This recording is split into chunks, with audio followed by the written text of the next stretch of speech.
I have come to guide those who are still lost in delusion, to awaken from their ignorance, and to help those who have not yet attained enlightenment to achieve it. I am not here to create material phenomena in this world. Instead, my purpose is to teach how to awaken and cultivate the mind to develop its wisdom.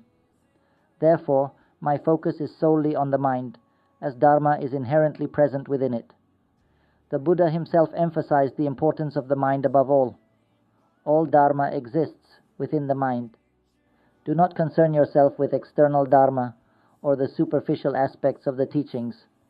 Focus instead on the essence of the teachings, which pertains to the mind. The issue lies in the mind's attachment to mental formations. The solution is to awaken to the understanding that these mental formations are not self. Recognize and see that sounds, mental images, and emotions are not us or ours. They are merely natural phenomena, existing as they are. Sounds may be perceived internally or externally, but they cannot be grasped as entities. Where is the self in these sounds? Who perceives the self in these mental images? Who sees the self in these emotions? Since there is no self in these phenomena, why cling to them?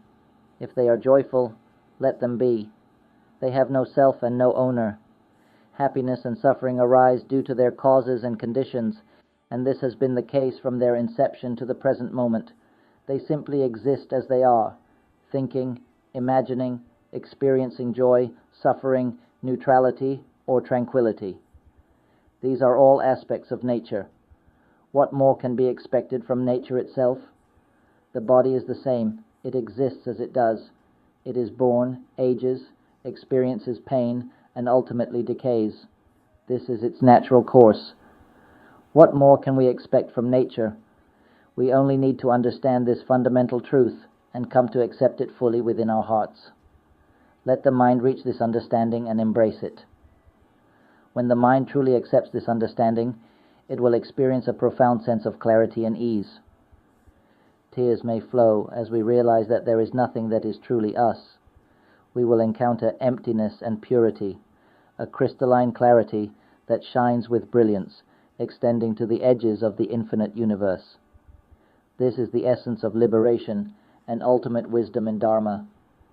In this purity, there is no self, no other, no language, and nothing at all. It is not anything. It simply exists in its pure state. It is the essence of life itself, unblemished and unconditioned. Everything else is just peripheral phenomena, transient and external, that merely manifest around this core reality. The process of perception we are experiencing, such as hearing sounds, has an inherent awareness of itself. It is aware of its own sounds. Observe this in the center of your mind.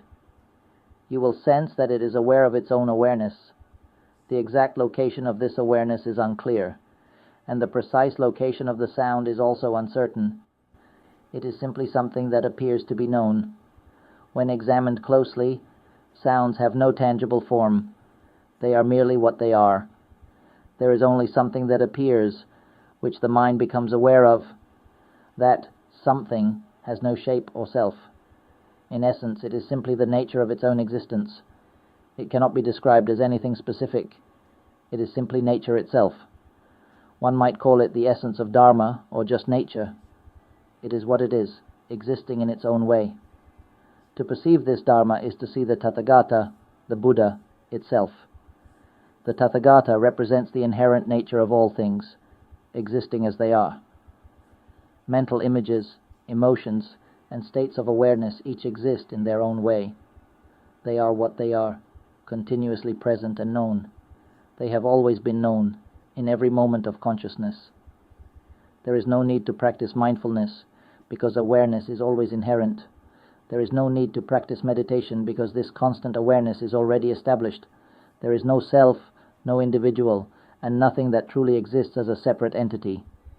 What remains is simply the nature of things, existing in its pure form.